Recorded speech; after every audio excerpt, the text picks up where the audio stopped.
एक गांव में रहते थे पति पत्नी रत्नदीप और श्यामा।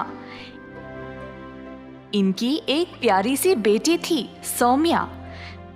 रत्नदीप बहुत मेहनती व्यक्ति था।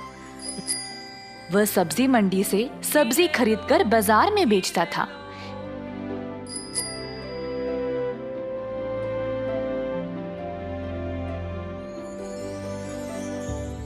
यही इनकी रोजी रोटी कमाने का जरिया था। एक दिन रोज की तरह रत्नदीप घर गया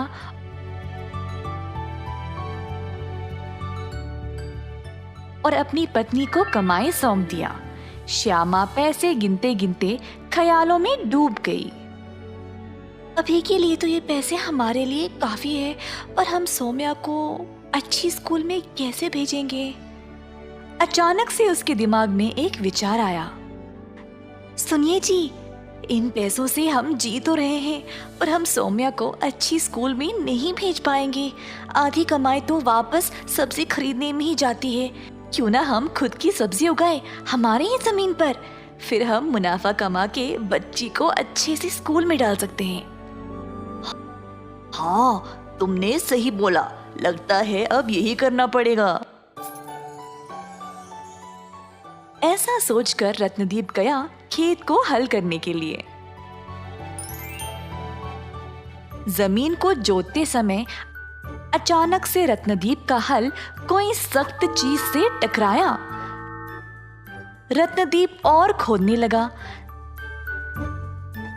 जमीन में गड़ा हुआ उसको एक बड़ा सा संदूक मिला।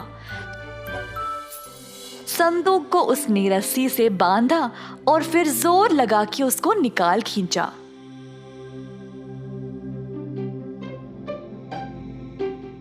इतना बड़ा संदूक मैंने कभी देखा ही नहीं। अगर मैं इसको अभी ले जाऊंगा तो गांव में सबको पता लग जाएगा। अंधेरा होने तक का इंतजार करता हूँ, फिर ले जाऊंगा।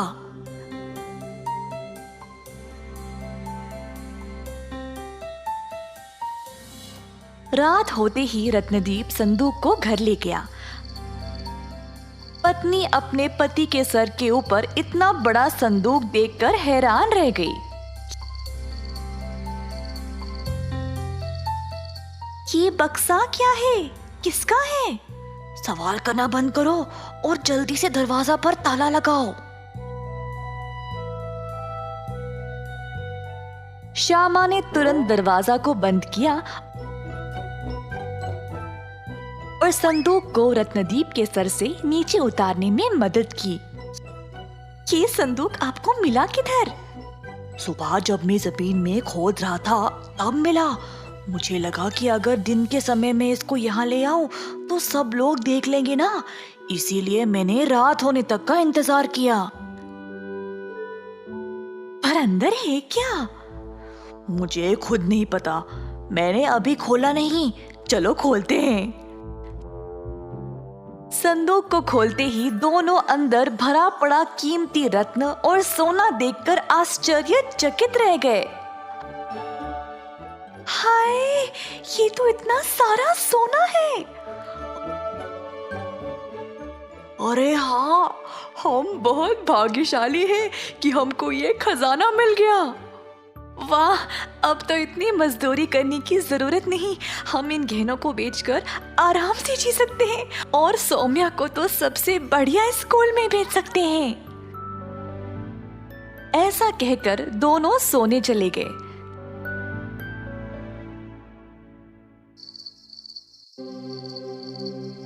सुबह के समय रत्नदीप ने अपनी पत्नी को पुकारा।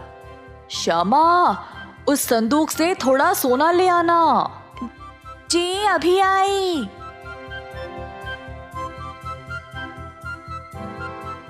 पर जब श्यामा ने संदूक खोला तो अंदर खाली था। सारा सोना गायब। श्यामा ने तुरंत अपने पति को पुकारा। क्या हुआ श्यामा, इतना क्यों चिल्ला रही हो? हाजी, सारा खजाना गायब है। रत्नदीप ये सुनकर हैरान खड़ा रह गया। हम तो यहीं पर थे, तो ये खुद गायब कैसे हो गया? मुझे भी नहीं पता जी। रुकिए, सोमिया, सोमिया।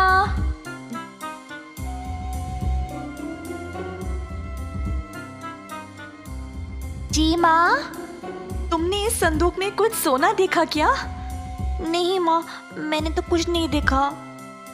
दोनों अचरज में पड़ गए कि अचानक से सोना गायब कैसे हो गया। सौम्या को भी स्कूल नहीं भेज पाए और रात तक तीनों ऐसे ही बैठे रहे। रात हो गई और सौम्या को भूख लगी। पानी पीने के लिए वह उठी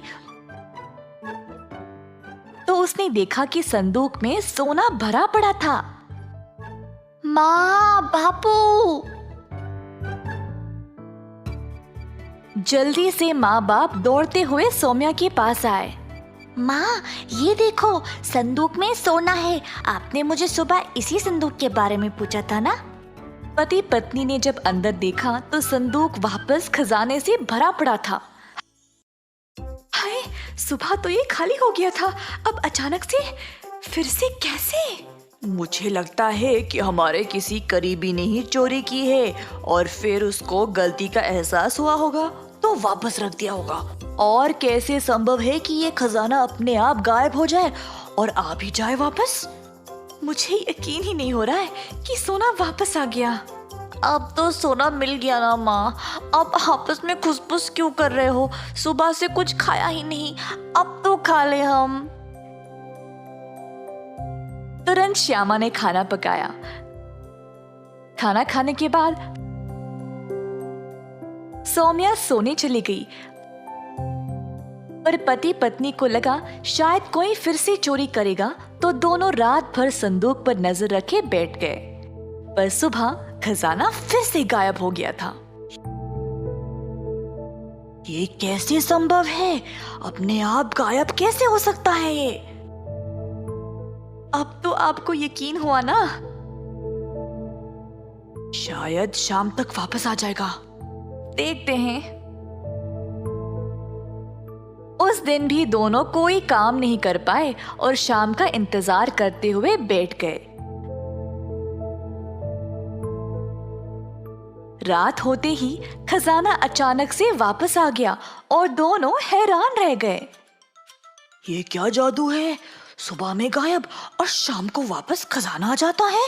अजी, मुझे लगता है कि क्यों ना हमारी कितनी भी इच्छा हो इस सोना को रखने का, फिर भी इसका कोई फायदा नहीं है। ये बक्सा तो आपको मिला था, पर हम इसको दिन भर देखने के अलावा और कुछ नहीं कर पा रहे हैं। हाँ श्यामा, हम अपनी मेहनत की कमाई से ही खुश थे। चलो इस संदूक को वापस वहीं पे डाल देते हैं और मेहनत से कमाकर सुखी से जिएंगे। ऐसा सोचकर दोनों ने संदूक को वापस वहीं पे डाल दिया।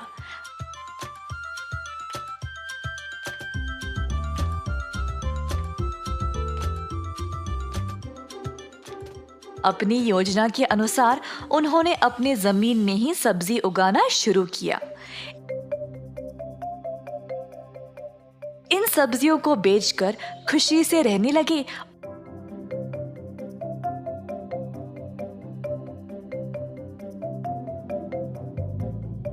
और अपनी बेटी को भी अच्छी शिक्षा दे पाए।